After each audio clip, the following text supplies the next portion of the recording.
Hey everybody, it's time trial time. These are probably some of the most fun parts of any Crash game since Crash 3 when they were first introduced, but I'm a huge fan of speedrunning in games. I find it a lot of fun, so when it comes time to do the time trials, this is probably some of the most fun I have playing a Crash game. So the basic idea: at the beginning of each level, when you go back into it after you've grabbed the crystal, you'll see that giant yellow clock hanging around. You grab that and it enters you into time trial mode. Time trial mode adds quite a few little differences to the levels, first of all being these yellow time stop boxes. These stop the clock. For their time stop boxes, they stop time.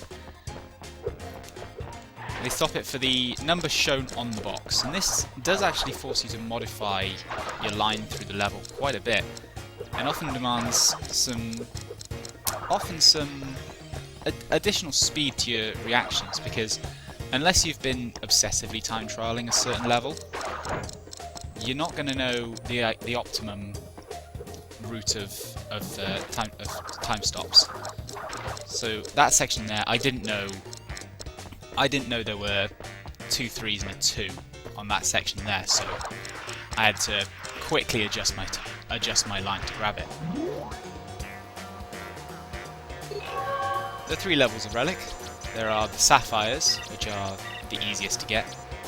There are the Golds, which is what I'm aiming for throughout all of these. And there are the Platinums. Unlike in Crash 3, where the game would only show you the Sapphire and then the Gold time once you'd beaten that, in this game you do actually get shown the Platinum time. Look! The generators! Shoot them down! Looks like Neo's using them to make the tornado! This level was quite fun because I very nearly forgot to grab the clock.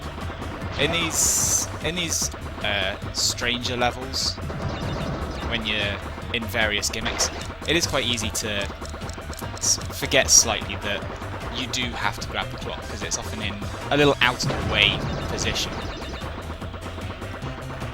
Like the clock isn't directly in front of you, it's maybe not the easiest thing to see when you come into the level, and the first thing you're looking for when you come in here with the time trial in mind is which of these generators do I have to go to first? And you're looking for that easiest one.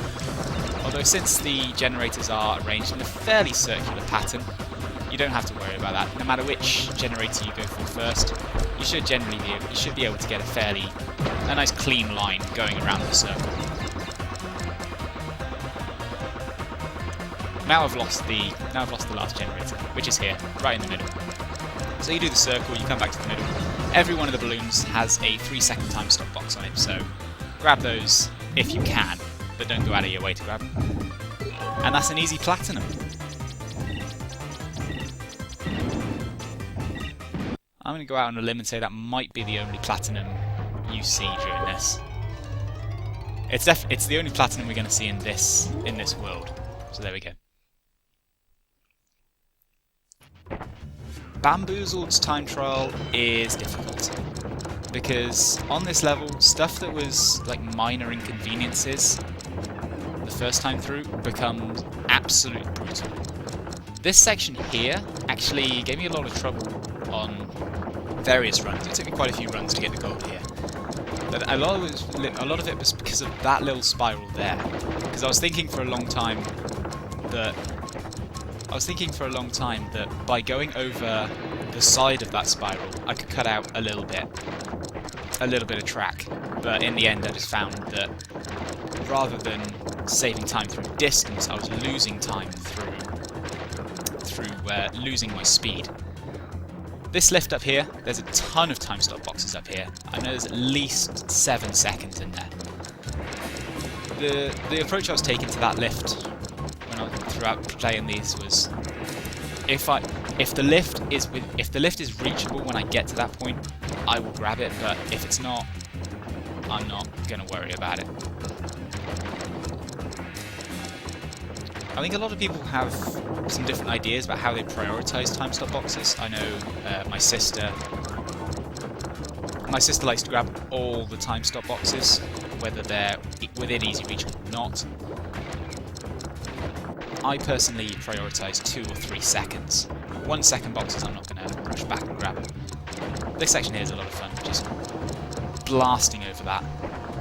And it's important there to remember where the exit portal is, because otherwise you go down, you forget which square it's on, and you shoot past it, and that costs you valuable time. It is a gold relic I've got, but, you know, editing. This was the other level I was replaying over and over again, trying to get the gold.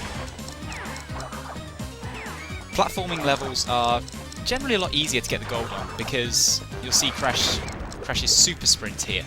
I think I've shown it off a little bit in some other videos. But in the relics, it really comes into its own.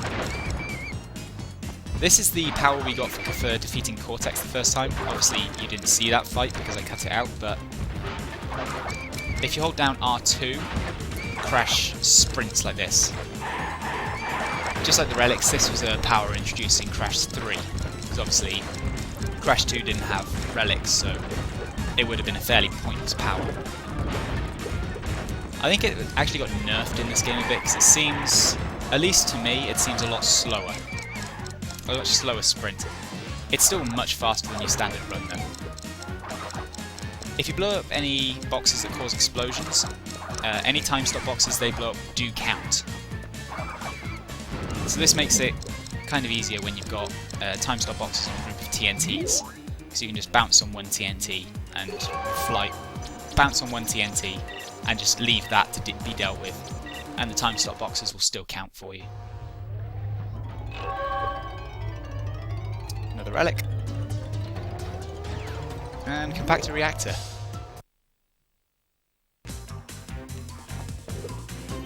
The first section of this level you can't really do much about, except these side routes. This is the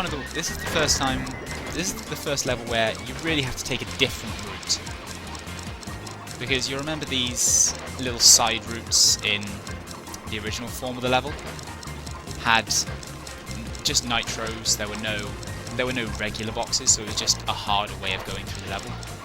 In time trial mode, that's where all the big time stop boxes are. There are a few 1s and 1 or 2 2s on the regular route, but on the nitro paths, that's where all the 3s are. That's where all the 2s are in this early section. You can probably save about 10, maybe 15 seconds off your final time by taking those routes instead of the other side. Once you're done with the minecart though, it's just a case of absolutely dashing through the level.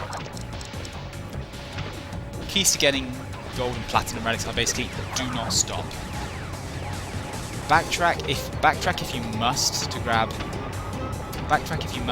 3 or 2 second boxes, but other than that, don't stop. Akus as well. Those are worth their weight in gold in time trials, because it just means if you end up a little bit behind, like maybe some hazard has given you some trouble, you can just tank a few hits, like you see I do there. Instead of taking the time to jump over the TNT, and hope I hit the 1, I just spin the TNT and still get the 1, lose a mast, but I just regain the ability to just keep moving forwards. It's really important to anticipate enemy movements, because then you can plan your route around them, and you never need to stop moving forwards, provided you have learnt the enemy patterns from the first time through the level. But a gold relic, that is 4 gold relics, 1 platinum. And next time we're going to be dealing with the second Warp Rooms relics. So I'll see you for that. Bye bye.